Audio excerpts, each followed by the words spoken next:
1,00,000 लोगों से आप यही सवाल पूछना कि आपने विवाह क्यों किया, सही उत्तर 1,00,000 में शायद कोई एक दे सके। आपने विवाह क्यों किया?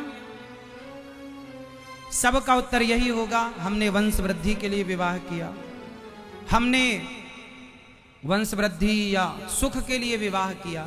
जबकि विवाह का उद्देश्य वंश वृद्धि नहीं है, विवाह का उद्देश्य भोगों का सुख भी नहीं है। कोई भगवान राम से पूछे कि आपने विवाह क्यों किया, तो क्या राम का भी उत्तर यही होता जो आपका है? ये प्रश्न सामान्य है ना, सब पूछ सकते हैं, पर इसका उत्तर कितना गहरा है, कभी आपने विचार नहीं किया होगा इन सवालों पर कि हमने विवाह क्यों किया। आप आज्ञा करो तो मैं उत्तर दूं, इसका उत्तर दूं। जैसा कि आप लोगों ने कहा वंश वृद्धि, ये तो होगा ही, इसमें कोई दो मत नहीं है। एक छोटी सी बात आपको समझनी पड़ेगी इस बात के लिए, किसान जब खेत में गेहूं बोता है, ध्यान से समझना, किसान जब खेत में गेहूं बोता है तो गेहूं के बदले उसे गेहूं तो मिलती ही है, पर एक चीज उसे फ्री में मिलती है। बताओ क्या? क्या? भूसा, भूस, जानते हैं भूसा? हाँ, भूसा, भूस। किसान जब खेत में गेहूं बोता है तो वो भूसे को मध्य नजर रखकर नहीं बोता कि भूसा मिलेगा, भूसा तो मिलेगा ही। उद्देश्य भूसे की प्राप्ति नहीं है, भूस की प्राप्ति उद्देश्य है गेहूं के अन्न मिले हमें। भूसा जाएगा कहां? वो तो आएगा।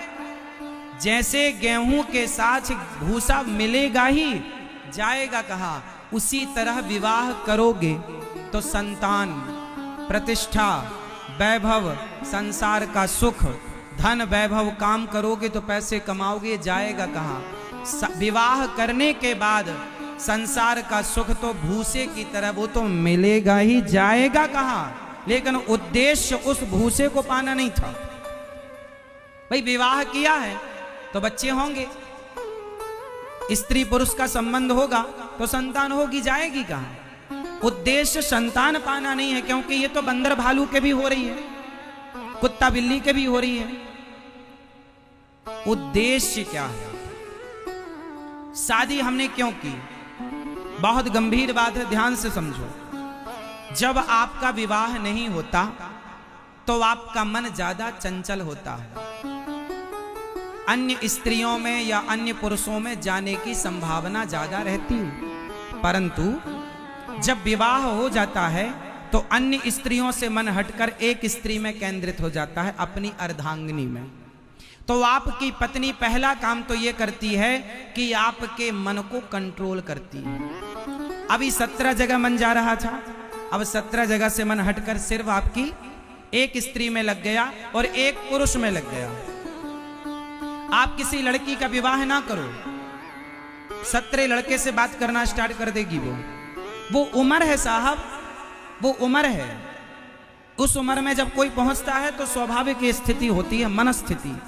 इसलिए हमारे बाप दादों ने परंपरा बनाई कि समय पर विवाह हो जाए, क्योंकि समय पर आप अपने मन को कंट्रोल कर लें। तो जो आपका 17 जगह मन जा रहा था वो सब जगह से मन हटकर एक स्त्री और एक पुरुष में लग गए। अब आप उसमें लग गए, मतलब आपके मन को कंट्रोल करने में आपकी पत्नी या आपका पति आपका सहायक है या नहीं?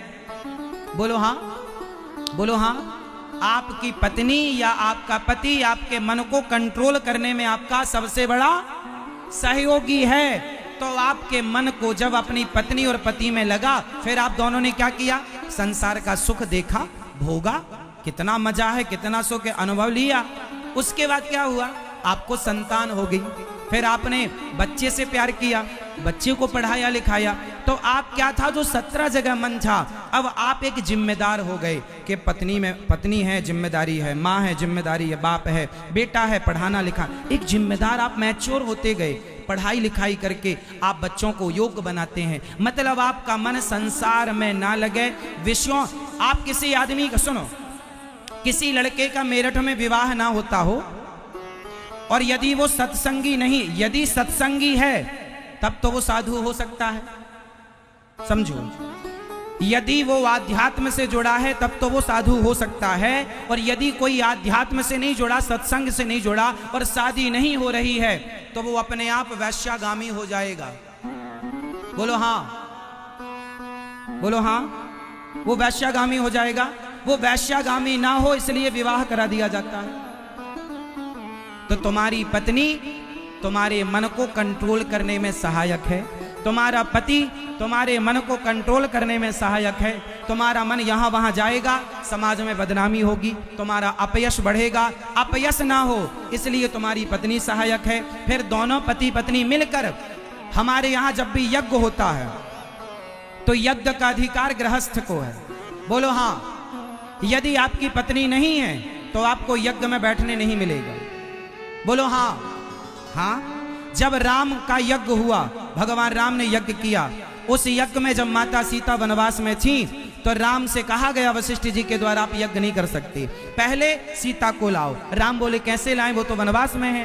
तो फिर क्या करें, फिर स्वर्ण की सीता बनाई गई। बोलो हाँ। सोने की, बोलो हाँ, सीता बनाई गई, बगल में बिठाई गई, और सोने की सीता के बगल में बैठकर राम ने अपना यज्ञ पूरा किया। मतलब आपकी पत्नी आपके यज्ञ में, आपके पूजा में, हवन में और भगवत प्राप्ति में सबसे बड़ी सहायक है। तो हमने विवाह क्यों किया, ताकि हमें यज्ञ का अधिकार मिल सके, ताकि हमें यज्ञ का, जोर से, आपका विवाह नहीं हुआ तो आप यज्ञ के अधिकारी नहीं हैं, या फिर आपको संत होना चाहिए तब आपको अधिकार मिलेगा। आप संत नहीं हैं, आप गृहस्थ नहीं हैं तो आपको यज्ञ का अधिकार नहीं है। ब्रह्मचारी बच्चों को यज्ञ में नहीं बैठने दिया जाता। तुम अपने मां बाप को लाओ। बात सही है या गलत है? तो आपकी पत्नी, आपके पति आपके केवल भोगी के साथी नहीं है, संतान के बढ़ोतरी के लिए साथी नहीं है, बल्कि आपकी पति और पत्नी दोनों मिलकर, कंधे से कंधा मिलाकर आप दोनों भगवान की ओर बढ़ेंगे।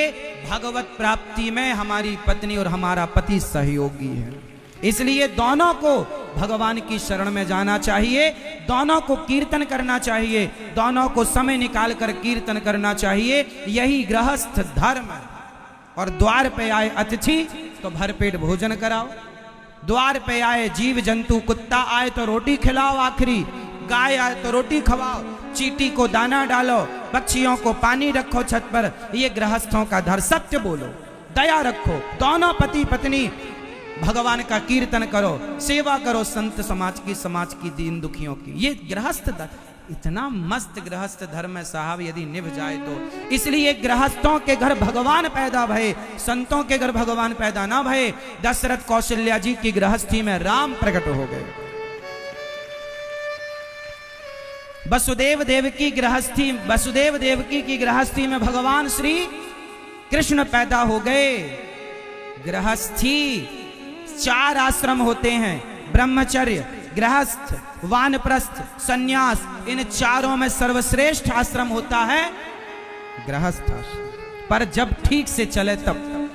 तुम पत्नी को दिन भर मारो, दिन भर डांटो, दिन भर गालियां दो, ये गृहस्थों के लक्षण नहीं है। नारी का सम्मान करो, नारी का लक्ष्मी की तरह आदर करो। पुरुष को अपने पति की आज्ञा भगवत आज्ञा है ये मानकर चलो। पत्नी को कभी रुलाओ मत, सताओ मत। अपने घर की गृहिणी को सदा खुश रखो और भोग विलास से मन हटाओ और गोविंद में लगाओ। वरना तुम 90 साल के हो जाना, 95 के हो जाना, 99 के हो जाना, तो भी तुम अपने भोगों पर कंट्रोल ना कर पाओगे।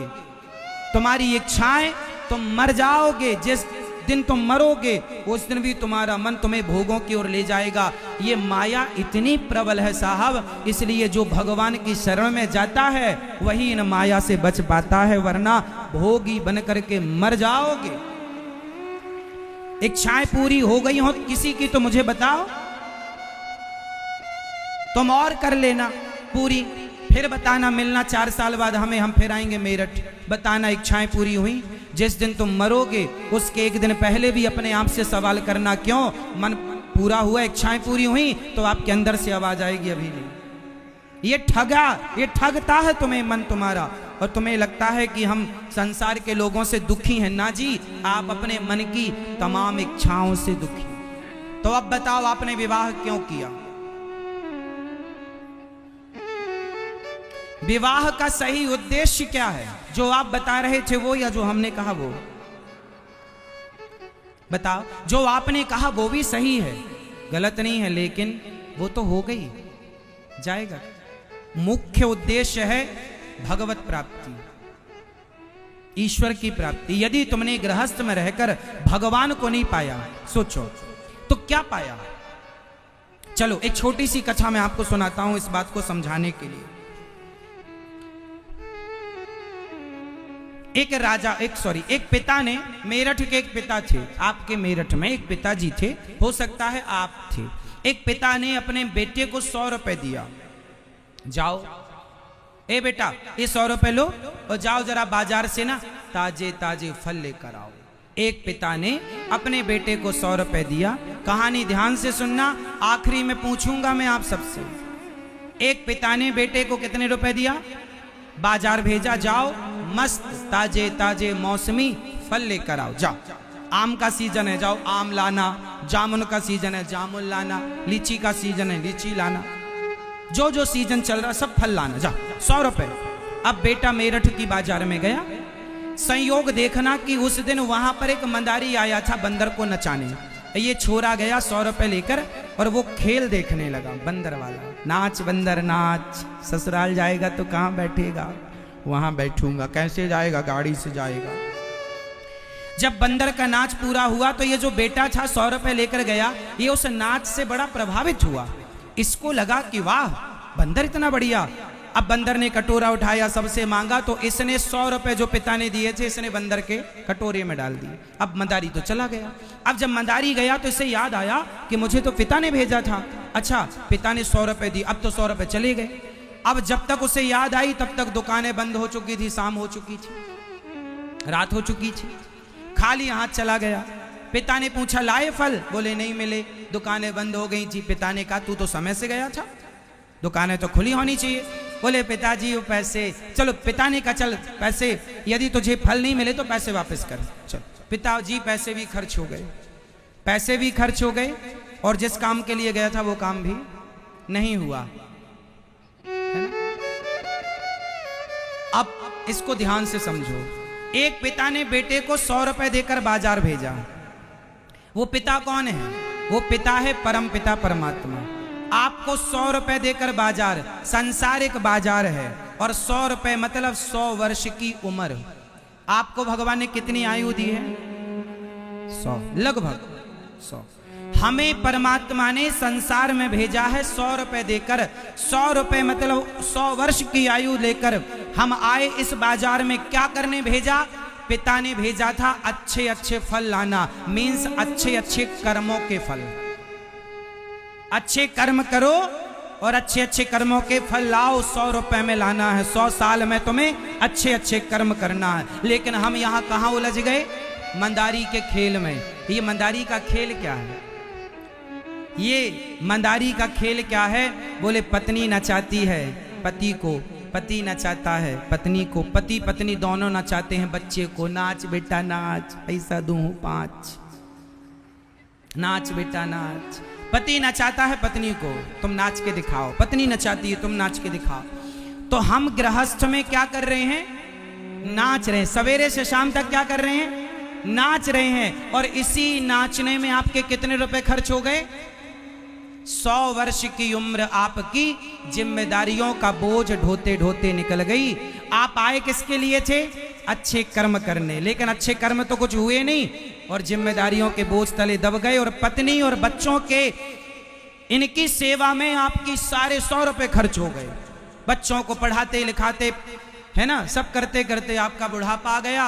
अब विदाई हो रही है, चलो अब भगवान के पास जाओगे। भगवान बोलेंगे फल लाए?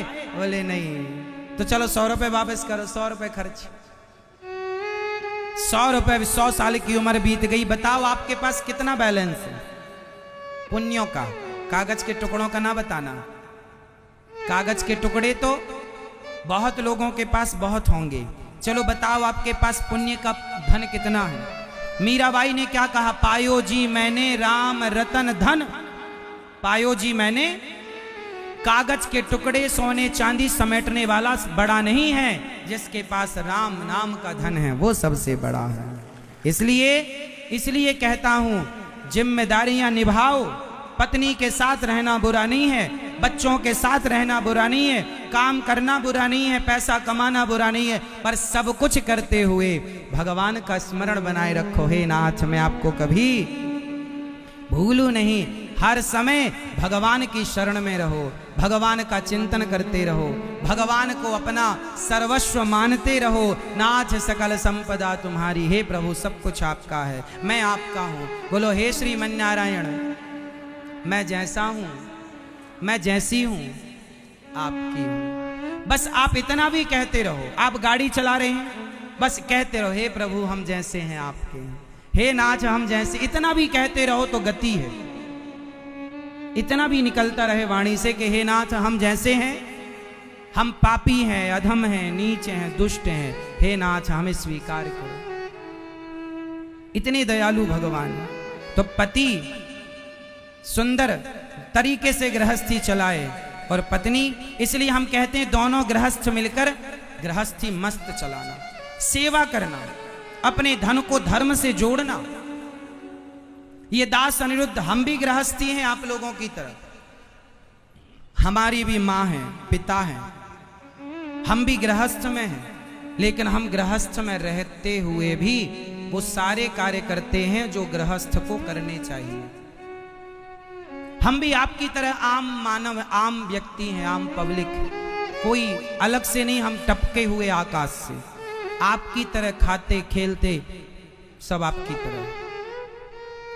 पर गृहस्थी में रहकर हमने केवल एक कार्य किया है कि हमने सदा भगवान से ये कहा है कि हे प्रभु हर पल हम आपका स्मरण करते रहें और हमारे जीवन का एक एक रुपया सदा परोपकार में खर्च होता रहे, एक भी रुपया व्यर्थ में खर्च ना हो। एक बात बताऊं मेरी मां, मैं सुबह से लेकर शाम तक काम करता हूं, आप लोग जितना काम करते होंगे शायद आप लोगों से ज्यादा काम करता हूं, लेकिन काम अपने लिए नहीं करता। कुछ लोग अपनों के लिए जीते हैं, अपनों के लिए रहते हैं, अपनों के लिए कमाते हैं। हम अपनों के लिए कमाते नहीं, हम तो उन वृद्ध बेसहारा माँओं के लिए कमाते हैं, उन वृद्ध बेसहारा माँओं के लिए सोचते हैं जिनके अपने बेटों ने घर से निकाल दिया। आज वृंदावन में 265 माताएं हैं, वो बेसहारा माएं जिनका कोई नहीं। कभी आप वृंदावन आना और अपनी आंखों से देखना, आपकी कितनी माँ है? एक माँ। हमारी, मैं प्रत्येक माँ के चरण दबाता हूं, नित्य पांव दबाता हूं रोज। आप अपनी एक माँ के पांव नहीं दबा पाते, मैं अपनी 265 माँ के चरण दबाता हूं, सेवा करता हूं। जहां 265 बूढ़ी माएं होंगी वहां क्या नहीं लगेगा? समय से दूध, समय से भोजन, समय से नाश्ता, समय से दवाई। हमने 2 हॉस्पिटल बुक कर रखे हैं, 2-2 कमरे के। भैया हमारी किसी माँ को इमरजेंसी हो तो आप हमारे लिए रेडी रखिएगा। सेवा करते हैं, और वो भी जबरदस्ती नहीं, श्रद्धा से। मैं रोज चरण दबाता हूं माओ के। दिखावा होता तो एक दिन दबा के वीडियो बनवा लेता, बात खत्म हो जाती। पर श्रद्धा है कि जैसे मैं अपनी माओ की सेवा करता हूं, ये इंसान, मैं मर जाऊंगा एक दिन, मुझे पता है कि एक दिन मैं मर जाऊंगा, कमाया हुआ सब रह जाएगा, लेकिन संग जाएगा तो मेरे द्वारा किया गया पुण्य का कार्य, मेरे द्वारा किया गया धर्म, वो मेरा साथी बनेगा। इसलिए मुझे लगता है कि इन माँओं के पांव यदि मैं दबाता हूं, इन माँओं को खुश रखता हूं, घर में तो बेचारी ये खुश रह ना पाई, बच्चों ने बड़ा सताया। अब बुढ़ापा है, थोड़ी सी खुशी यदि हम दे सकें तो हमारा क्या घट रहा है खुशी देने में? हम कौन से हानि को प्राप्त हो रहे हैं, कौन से हमारा नुकसान है? इसलिए आपके जरा से योगदान से, सहयोग से, शारीरिक श्रम से ही यदि किसी को खुशी मिल रही हो तो सदा सबका भला करने का सोचो। जो सबका हित करता है उसका भला भगवान करते हैं, उसका कोई बुरा नहीं कर सकता। सोचेगा यदि आपने किसी भले आदमी का बुरा सोचा तो सर्वनाश हो जाएगा। मैंने जीवन में ये सारी चीजें देखी हैं।